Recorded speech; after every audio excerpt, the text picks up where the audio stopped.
কবিগুরু রবীন্দ্রনাথ ঠাকুরের লেখা কবিতা হারিয়ে যাওয়া।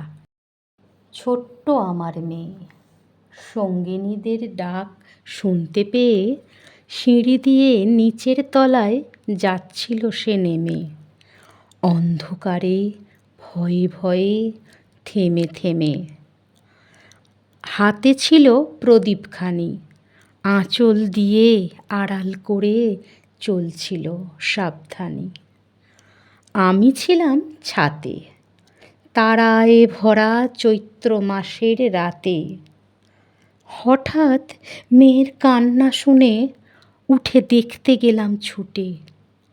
সিঁড়ির মধ্যে যেতে যেতে প্রদীপটা তার নিভে গেছে বাতাসেতে। শুধাই তারে, কি হয়েছে মামি? সে কেঁদে কয় নিচে থেকে, হারিয়ে গেছি আমি। তারায় ভরা চৈত্র মাসের রাতে ফিরে গিয়ে ছাতে মনে হলো আকাশ পানে চেয়ে আমার বামির মতোই যেন অমনিকে এক মেয়ে, নীলাম্বরের আঁচলখানি ঘিরে দীপশিখাটি বাঁচিয়ে একা চলছে ধীরে ধীরে। নিভত যদি আলো, যদি হঠাৎ যেত থামি, আকাশ ভরে উঠত কেঁদে, হারিয়ে গেছি আমি।